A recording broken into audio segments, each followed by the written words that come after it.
oi saakeli sentään, nyt on se big one. Ja tämä jakso kertoo vain ja ainoastaan elokuvasta Hurja joukko, eli The Wild Bunch, Sam the Man, Peckinpahin 4. elokuva. Kyllä. Ja ehkä niin kuin miehen uralla niin kuin se, mistä niin kuin aina ihmiset varmaan ensimmäisenä muistaa. Uran määrittävä elokuva. Kyllä, uran määrittävä elokuva ja periaatteessa niin kuin aikakauden määrittävä elokuva. Semmoinen aikakauden veden jakaja elokuva. Niin kuin. Siis kyllä.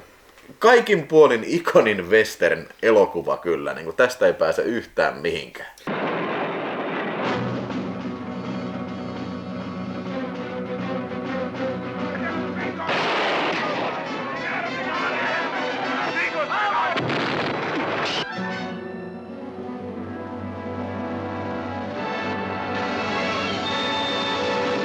Sanotaan nyt ihan suoraan, mä hyppään siinä mielessä vähän etupeltoa tuonne loppuun, että tää on varmaan yksi minun suosikkielokuvistani kautta historiaa. Joo. Ihan siis hands fucking down. Ei niin mullakaan kauhean kaukana, että niin kun, siis ehdottomasti kun puhutaan kovimmista westerneistä kautta aikaa, niin tämä on aina mukana.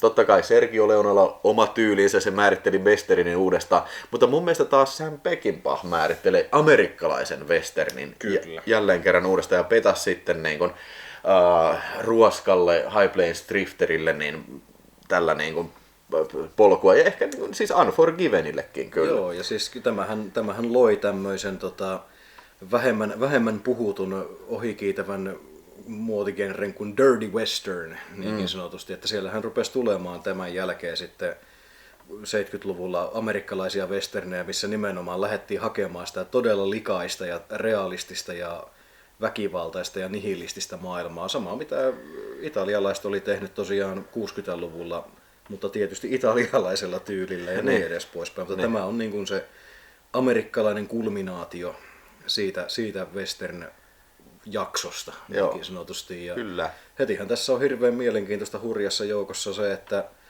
tosiaan tämähän ei sijoitu sinne varsinaisen villilännen aikakauteen. Tämä tapahtuu vuonna 1913.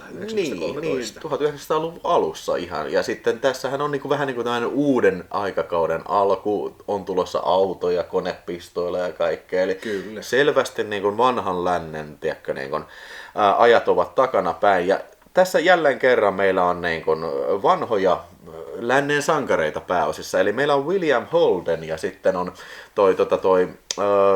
Ernest Borgnine.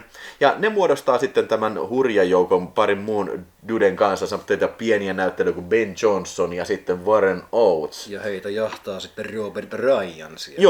Joo. Ja eli siis William Holdenin porukka on sitten tämä Wild Bunch, ja sitten tämä alkaa tämmöisellä varsin veriseksi muuttuvalla pankkiryöstöllä sitten, missä sitten ne oli virittänyt ansan tämä rautatieyhtiö ja palkannut tämän Pikein, eli tämä, sanon toi Rod.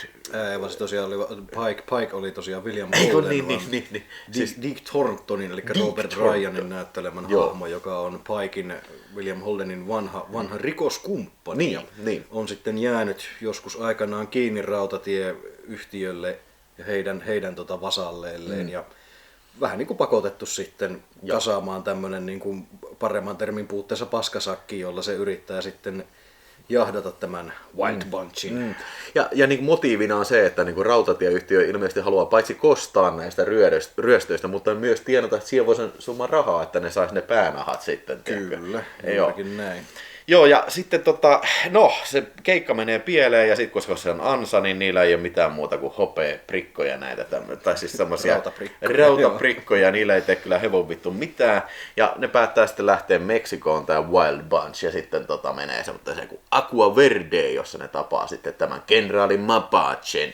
Ja se antaa taas tehtävän, mä nyt tosiaan oion vähän mutkia suoriksi, että se antaa tehtävän, että menkää ryöstämään juna USA:n armeijan aseita, kivääreitä, konepistoja ja mitä kaikkea räjähteitä. Kyllä. Ja hehän ottavat sitten tehtävän vastaan ja koko ajan tämä Dick Thornton on heidän perässään sitten. Ja tässä periaatteessa vähän niin kuin rakennetaan sitä, että tämä Final Showdown olisi niin kuin sitten Pikein ja Dick Thorntonin välillä, mutta ei se ihan niin olekaan. Ei se ihan niin yksinkertaista olekaan. Ja siis mun mielestä helvetin hyvä tämmönen niin kuin tiivistelmä tästä on se, että mitenkä monisyisestä elokuvasta on kyse, on se, että kun ei pysty elokuvan juonta tiivistämään todella lyhyeksi, että mikä tämän elokuvan tarina on, niin Tämä ei mikään tämmöinen high concept, semmoinen hissi-bitchi, niin, ei ole todellakaan. Nimenomaan, että siinä vaiheessa tietää, että okei, nyt on niin kuin jotakin vähän ehkä syvällisempää tarjolla, ja silti, vaikka tämä on äärimmäisen syvällinen elokuva ja monitasoinen ja tälle, niin tämä on kumminkin paremman termin puutteessa sen aikakauden Hollywood mainstream-elokuva. Ja niin kuin puhuttiin tuossa, vähän niin kuin sen modernin toimintaelokuvan prototyyppi, eli Kyllä. 3 isoa action set piecesia, mitkä on tässä. Ja, siis ja ne on oikeasti isoja siis siinä mielessä, että niin kun, on junaryöstö, on se pankkiryöstö, ja sitten tämä suuri showdowni sitten täällä Aqua Verdessä. Aqua Verden verilöyly, kyllä. Tämä oli mainstream-elokuva, mutta kuitenkin niin kuin hirveän niin kuin tämmöinen uraa uurtava, ja ei pelkästään niin kuin, siis siinä, että nythän niin kuin periaatteessa niin kuin Sam Peckinpah pääsi tekemään sitten vielä kerran iso elokuva, vielä kerran, no ehkä se tämän jälkeen teki, mutta siis Major Dundee hän oli ollut sitten vähän niin kuin pettymys. Siis kaupallinen floppi ja näin, mutta sitten Warner Bros. Sitten 3 vuotta myöhemmin lähestyi Peckinpahia, että mitäs saakeliä, että mitäs jos tekisit vielä yhden westernin meidän laskuun, ja budjetti piti olla 3 miljoonaa, mutta se tuplaantui siinä sitten, että se ylittyi aika rajusti taas Peckinpah.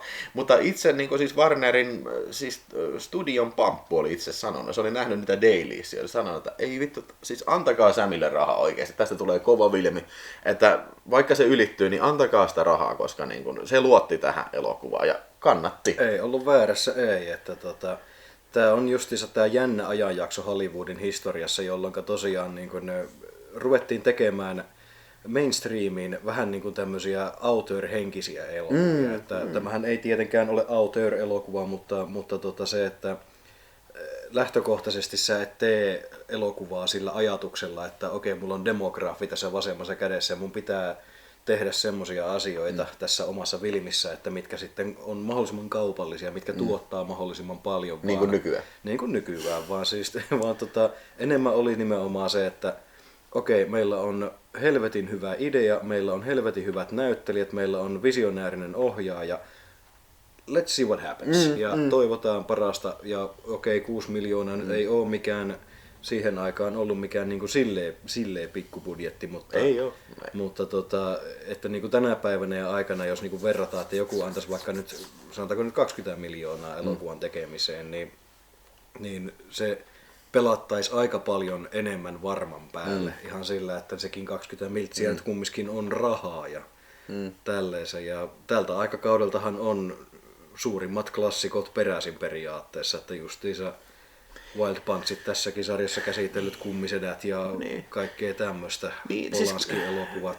Kyllähän sitä melkein voi sanoa, että siis tämä on ollut yksi näistä niinku tämmöisiä niinku lähtölaukauksia niinku sitten sillä hurjalle 70-luvulle sitten. Kyllä. Ja mieti, samana vuonna tuli sitten näin, kun tuli toi toinen merkittävä amerikkalainen, kun Keskiyön Cowboy tuli. Ja varmasti muitakin kyllä, mutta siis selvästi niin kun alettiin liikkumaan niin kun tämmöisestä 50-luvun niin kun ummehtuneesta studioajattelusta enemmän just tähän auteur ja sitten myös semmoiseen ehkä niinku enemmän yhteiskunnalliseen ja enemmän niinku semmoiseen niinku realistisempaan elokuvan kerronta. En mä nyt sano, että Wild Bunch on välttämättä kaikkein realistinen elokuva, mutta on se kiista, että se on siis tosi raadollinen siinä, mitä se esittää. Se on äärimmäisen uskottava elokuva. Niin, siis nämä on aitoja ihmisiä, kovia jätkiä, jotka menevät sitten tälle seikkailulle. Joo, ja näissä hahmoissa on ennen kaikkea, niissä on enemmän vikoja kuin pelastavia puolia. Se, että elokuvan sankarit heti alussa suorittaa tosiaan ryöstön, jossa kuolee aivan saatanallinen määrä porukkaa ja siis ennen kaikkea viattomia siviilejä. Viattomia kuolee ja siis niinku se ei harmita näitä tyyppejä yhtä. Siis missään vaiheessa kukaan ei niinku murehdisi, että ei vitsi, se nainenkin kenen päälle mä vahingossa ratsastin, niin kuolikohan se. Ja siis tyyli sitä kertoo aika paljon se, että kun ne on vihdosta viimein siinä alussa päässeet sieltä tulimyrskystä pois ja yksi siitä joukkiosta sitä on ammuttu haulikolla naamaan niin, että se on sokaistunut. Niin se yrittää vielä rämpiä viimeisillä voimillaan siellä mukaan ja sitten loppujen lopuksi tokaisee vaan William Holdenille, että okei, ammu vaan saatana, ei tästä tule yhtään mitään. Se ei edes harkihen 5 sekuntia, saman tien nappi ohtaa ja silloin ne pysähtyy niinku hetkeksi, että pitäisikö se haudata? Pitäisikö se nyt haudata, että se oli kumminkin ihan kunnon jätkä ja sitten saman tien se tietynlainen kylmä logiikka vie voiton siinä, että tiedättekö, olisi ihan helvetin kiva pitää kunnon kirkkokuoret ja peijaiset ja muuta, mutta nyt on semmoinen juttu, että ei ehkä pysty. Ei oikein kerkiä. Nyt ei ole kirkkoa tässä eikä kirkko supper ole tässä niinku saatavilla. Mutta just se alkukohtaus niinku, siis kaikessa niinku, tässä raadollisuudessa ja väkivaltaisuudessa ja nihilismissa määrittelee tämän elokuvan teeman. Eli se alkaa tosiaan siitä, kun ne lapset kiusaa sitä skorpionia ja syöttää sitä muurahaisille ja sitten vielä polttaa se. Kyllä. Eli periaatteessa niinku, pienet lapset nauttii väkivallasta ja sitten se, että niin kun niitä viattomia ammutaan siinä ja sitten tämä Dick Thorntonin rosvoporukka niin menee kiistelemään, että kuka ampuu ketäkin, kuka saa kuka saa pölliä ruumiilta asiat. Siinä on minun luodireikä, nuo saappaat kuuluu minulle. Joo, ja sitten meillä on tämä Bo Hopkinsin pienessä roolissa, Bo Hopkins, niin, mikä Crazy Lee, niin, mikä sitten ihan surutta telottaa ne panttivankiinsa, naureskelee, ota höyhenet vaan lensi. Ja sitten se ammutaan, kuten koira siihen. Niin kun... Viimeisinä sanoina on sanoa, että mitäs tykkäisit pussata mun siskon mustan kissan persettä. Niin. Mutta siis joo, ja eikä tämä meno ei yhtään niin kuin laimene tai muutu miksikään. Päinvastoin tämä hurjenee kohti niin kuin tätä vääjäämätöntä loppua. Ja siis mä väittäisin, että tämä elokuva on niin kuin kertoo väkivallasta ja kertoo niin kuin, väkivallan runoutta. Aika lailla. Siis kyllähän tässä on nimenomaan väkivallan eri muodot on tosi vahvassa temaatikassa. Niin kuin sanoit just se, että elokuvan alussa rinnastetaan just tätä, että lapset syöttää skorpionia muurahaisille ja loppujen lopuksi se verilöyly tapahtuu siinä välissä ja se päättyy siihen, että ne lapset sytyttää vielä sen olkikasan tuleen, missä se skorppari on. Ja sitten siellä on just tyyliin tämmöisiä, jotkut ehkä vähän sanotaanko näin päin, että ilmiselvempiä ja jotkut vähemmän ilmiselviä symboliikkajuttuja, niin kuin kuvaa korppikotkista ja seuraavaksi tulee tämä rosvojoukko ryöväämään ruumiita ja kaikkea tämmöiset. Siinä ja se raadollisuus on hyvin vahvasti se on läsnä. Jatkuvasti läsnä. Niin kuin siinäkin, kun siis ne on siellä ilotalossa, niin sillä yhdellä näistä ilotalon huorista niin on semmoinen lemmikkinä, linnunpoikainen, mikä on narussa. Kyllä. Ja sitten se niin kuin kuvataan, kun se on siellä niin kuin piipittää. Siis onko se kitumassa siinä sitten, niin kuin, just ennen viimeisenä kuvana, niin kaikilla tällä on niin kuin merkitys justiin. Se kaikki palvelee tämän niin kuin, Sam Peckinpahin tarkoitusperiä, eli se on nimenomaan kertoa tästä, niin kuin, että ilmeisesti Sam Peckinpahin visio maailmasta on niin kuin, hyvin lohduton ja siis varsinkin siitä uudesta ajasta, mikä on tulossa sitten. Kyllä. Eli melkein voisi niin kuin sanoa, että nämä uuden ajan merkkipaalut on siinä sitten tämä auto, millä Mapache ajaa. Ja myöskin sitten tämä uuden karhea, ei Gatling, vaan se toinen merkki. Olisiko joku saksalaishenkinen kone tuli asehan se on, että olisiko joku Maksiimi tai muu, että sylinterikonekivääri kuitenkin. Joo, eli konepistooli, konekivääri, niin on sitten niin kuin se, mikä on se uuden. Ja vieläkin niin kuin se, kaikki nyt varmaan on tämä elokuvan nähnyt, toivottavasti on. Jos ette ole, niin menkää jumalauta niin, stoppaa nyt ja katso. Mutta siis siinä lopussa kaikki tavoittelee tätä konepistoolin herruutta, konekiväärin herruutta. Kaikki yrittää tarttua siihen ja kaikki kuolee, kun ne koskee siihen. Koskee, niin kuolee. Niin, siis tässä on kaikki, nämä on varmasti täsmälleen harkittuja asioita, mitä Sam Peckinpah haluaa viestiä sitten. Ja tämä on tämmöistä tietynlaista elokuvan kerrontaa, mitä mä niin kuin kaipaan ihan suunnattoman paljon. Että tässä on näitä symbolisia kohtauksia ja ylipäätään rinnastuksia ja juxtapositioita ja muita vastaavia, mutta yksikään niistä ei ole tehty silleen, että on se niinku lusikalla syötin. Että kuten sanottu, jotkut korppikotkajutut tämmöiset, ne on ehkä vähän enemmän selkeitä kuin jotkut muut, mutta siinä ei kummiskaan niin kuin työnnetä sitä kurkusta alas ja pidetä katsojaa idioottina, vaan näytetään niitä kuvia ja annetaan katsojan tosiaan itse tuntea ne ja rakentaa se oma käsityksensä niiden pohjalta. Ja ne kuljettaa sitä tarinaa tosi vahvasti. Ja siis tämän voi katsoa vaan hyvänä lännen elokuvana. Ei sun tarvitse välittää mistään niistä. Siis lännen elokuvana tämä on todella viihdyttävä elokuva. Tämä rullaa tosi hyvin. Tämä kertoo näistä miesten välisestä ystävyydestä ja petturuudesta ja niin kun, tästä ajojahdista, mihin ollaan päästy siihen.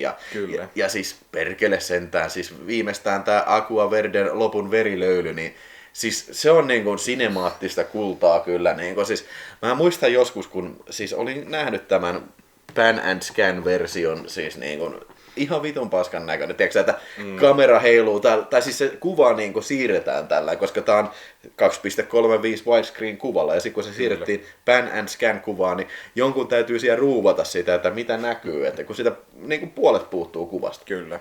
Mä olin nähnyt semmoisena versiona ja kaikki värit kulahtanut ja kaikkea.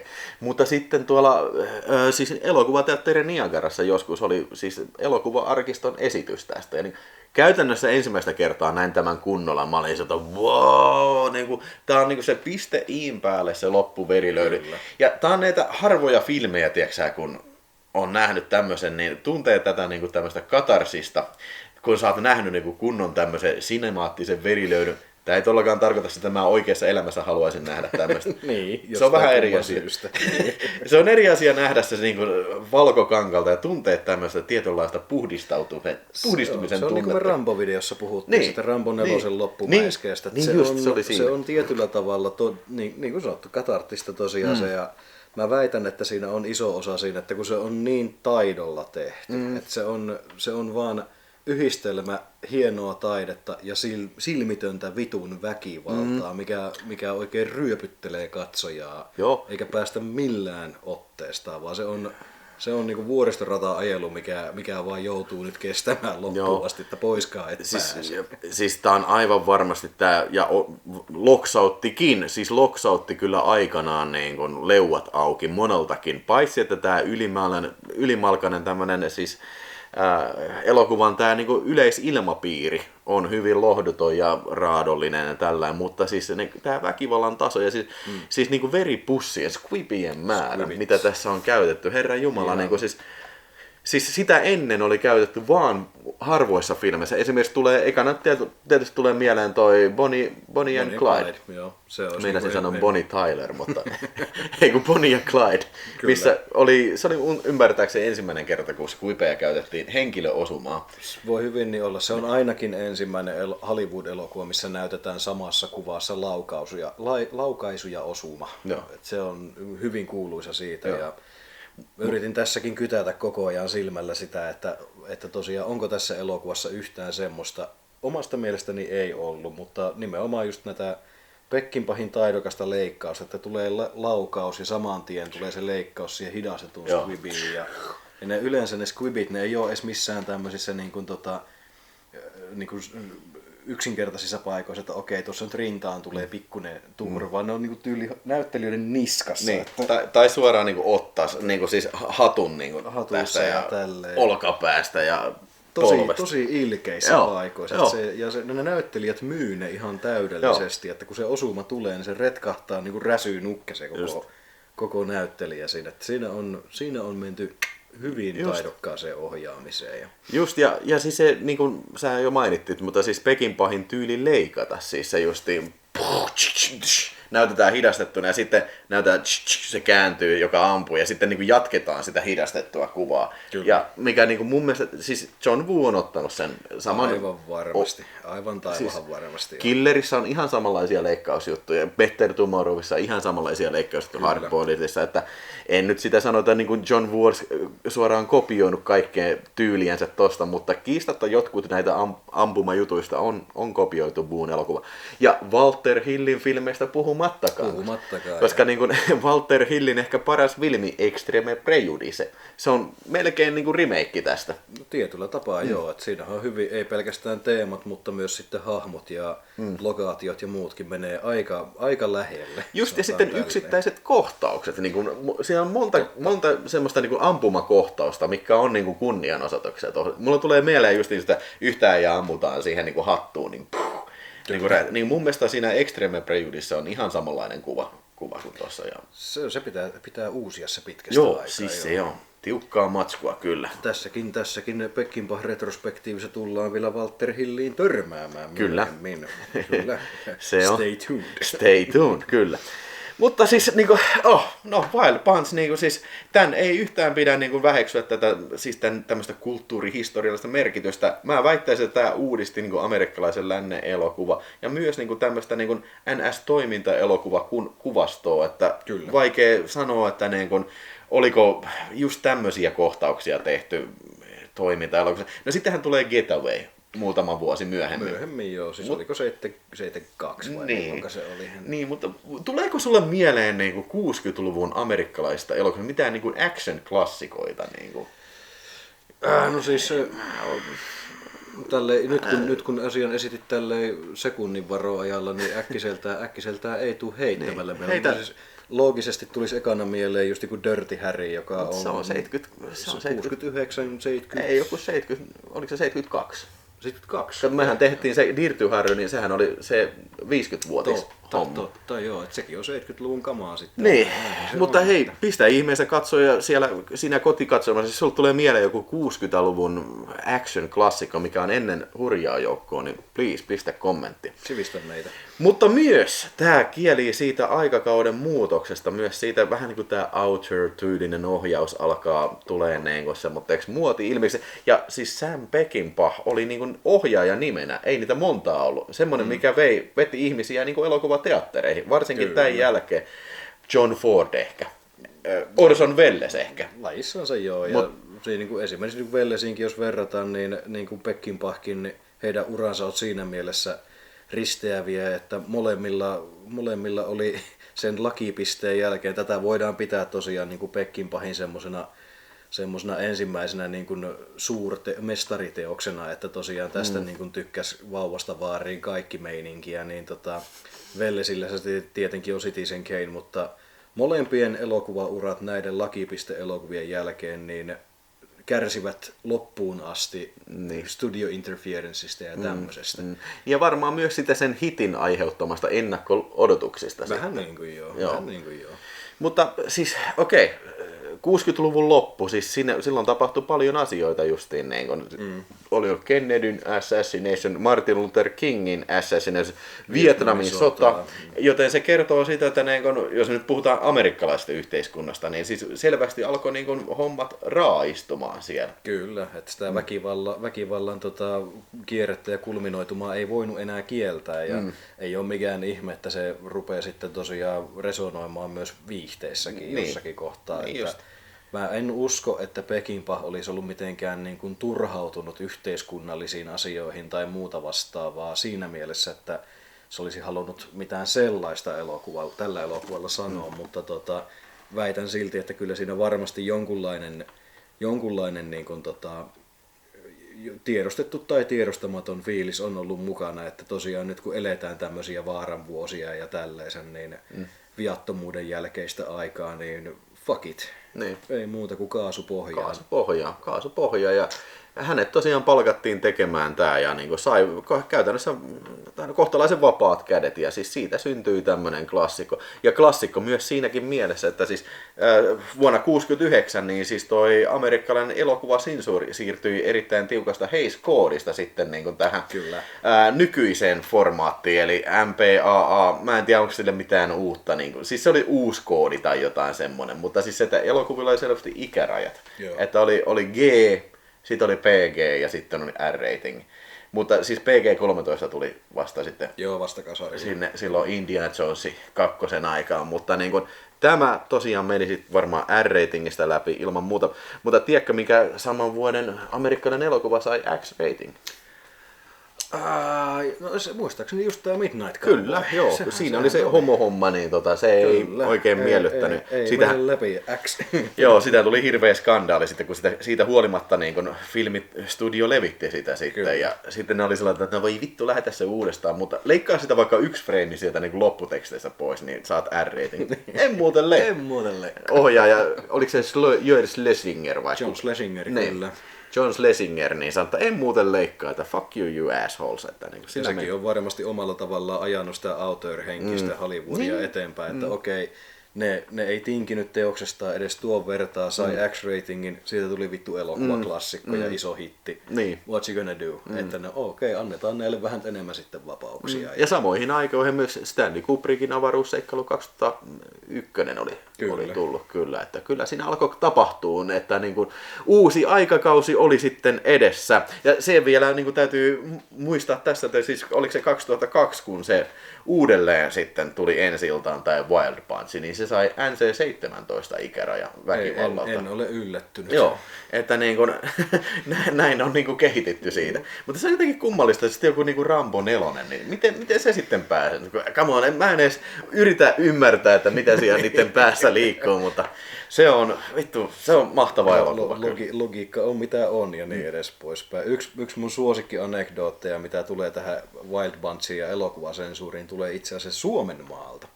Tosiaan vuonna 1969 Suomessa sai ensi-iltansa Terence Hill ja Bud Spencer hassuttelu Luoja armahtaa, minä en.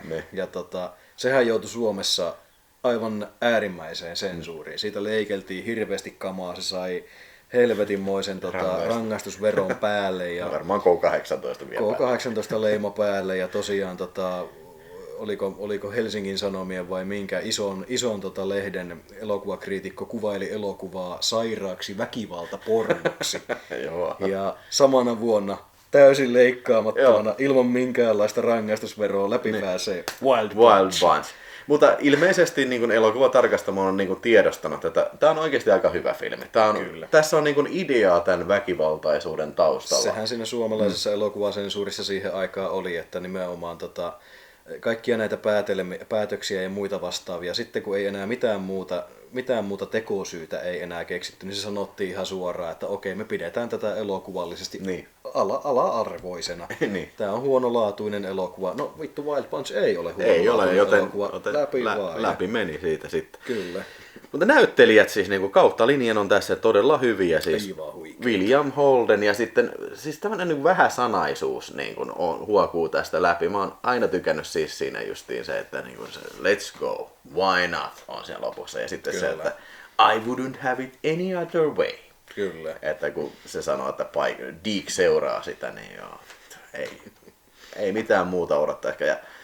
Ja ketä muuta? Ernst Borgnine. Borgnine tietysti vanha kunnon klassikko näyttelijä. Ja tosiaan mun henkilökohtainen suosikki William Holdenin ohessa on tosiaan nämä Gorchin veljekset, eli tosiaan Ben Johnson ja Warren Olsen. Niin tämmöiset elostelevat sikailijaveljekset. Ja silti vaikka ne on tämmöisiä verrattuna justiinsa William Holdeniin, Borgnineen ja Robert Ryanin hahmoihin semmoisia tosiaan hyvin lapsellisia ja törkysiä ja likapettereitä ja muuta vastaavaa, mutta sitten aina kun se tulee se hetki, että niiden pitää niin kuin ymmärtää se ympäröivä maailma ja mentaliteetti, niin ne on saman tien kiinni siinä. Ne ei epäröi hetkeäkään toteuttaa sitä samaa mentaliteettia, mitä se ympäröivä porukka vie mukana. Että ne ei ole tämmöisiä niin kuin, esimerkiksi, jos modernissa elokuvassa tämmöisiä hahmoja olisi, niin ne olisi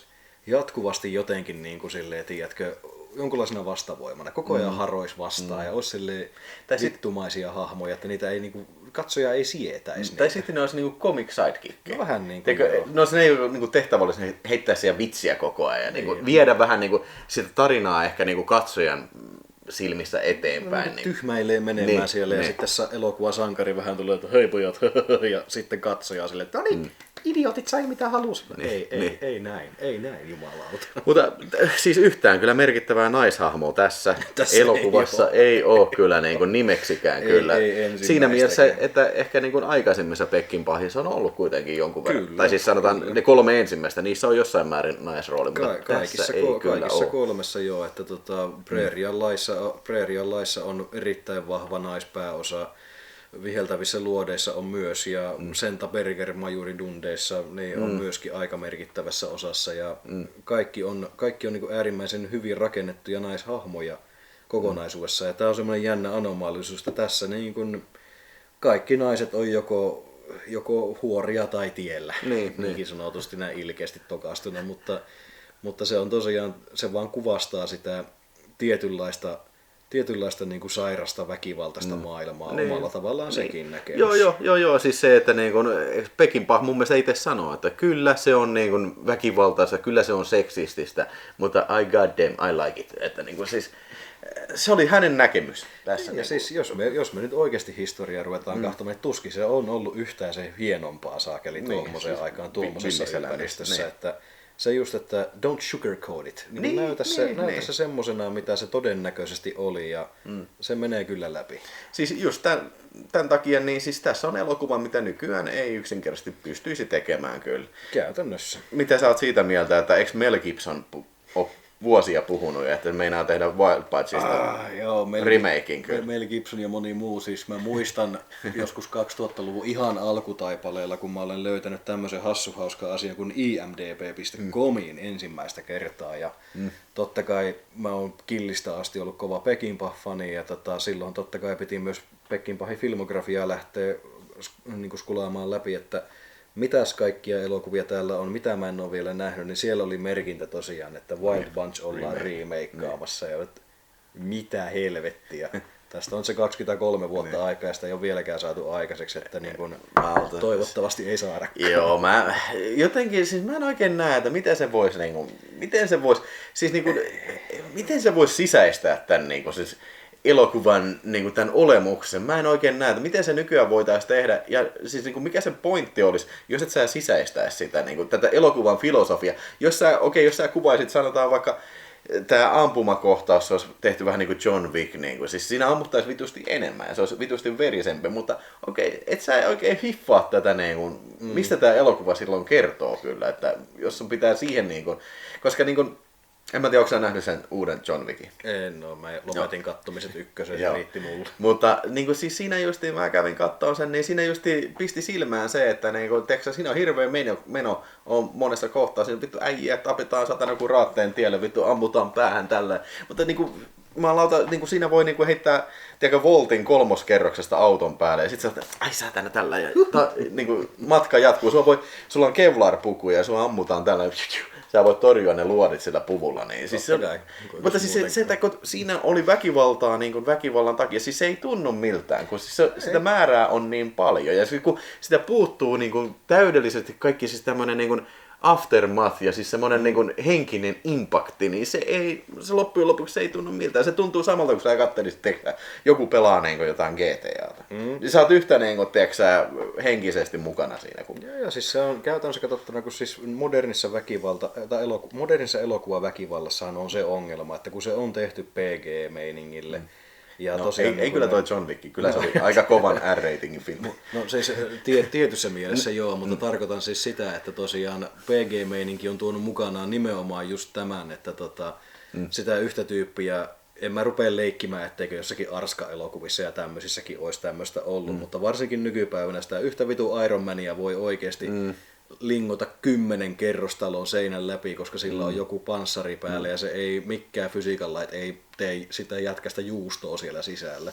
Niin se, jos mikä on turruttavaa väkivaltaviihdettä. Tässä kun näytetään, kun Crazy Lee ampuu asettomia siviilejä 2 haulingon laukasulla ja nauraa päälle, niin se on aika paljon vakavempaa katsottavaa. Plus sitä mitenkään ei esitetä sillä, että katsojan pitäisi olla kauhean murheissaan tästä asiasta. Kyllä. Vaan se on osa näiden äijien elämää ja that's it. Juurikin näin. Siis vittu. 5 tähteä. Ei. Hands fucking down. Ei voi mitään muuta. Siis vittu Wild Bunch, se on lännen elokuvan klassikko, amerikkalaisen elokuvan klassikko. Väkivalta-elokuvan klassikko. Joo, 60-luvun parhaimpia filmejä, varmaan parhaimpia filmejä kautta aikaan. Että suosittelen erittäin vahvasti katsomaan tämän, jos et ole nähnyt. Ja jos olet nähnyt, niin kyllä se kannattaisi uudestaan katsoa kyllä. Joo, voin sanoa. Mä oon ekan kerran nähnyt tämän oikeasti just joskus ehkä aivan liian nuorena siihen nähdä, että alle kouluikäisenä todennäköisesti televisiosta mulle on piirtynyt ikuisiksi ajoiksi verkkokalvoille se lopun kohtaus, kun Robert Ryan ottaa sen revolverin Piken kotelosta. Ja se on semmoinen kuva, mikä aina kulminoi tämän elokuvan mulle. Ja sen jälkeen en edes muista hyvänä, kuinka monta 10 kertaa nähnyt. Ja niin kuin tämä illan heti aluksi ensimmäisenä menisin sanoa jo heti, että tämä on semmoinen elokuva, että tähän ei kyllästy ikinä. Ei koskaan. Ei koskaan. Eli vittu, okei. Näillä mennään. Kiitoksia, että jaksoit katsoa. Hirveän pitkä video tuli tästä. Hei, tavataan ensi kerralla sitten. Ja ensi kerrallahan meillä on sitten... Oi, ehkä niin kova klassikko, mutta tapporyhmä, eli Killer Elite, Sam Peckinpah. Karate ja ninjoja ja kaikkea. Ja siellä on myös Crazy Lee Bo Hopkins. Kyllä. Ja James Caan. James Caan myös. Yes. Alright, hei, kommentoi ja tykkää ja tilaa kanavat, et ole vielä tilannut. Ja nyt hyvää päivän jatkoa.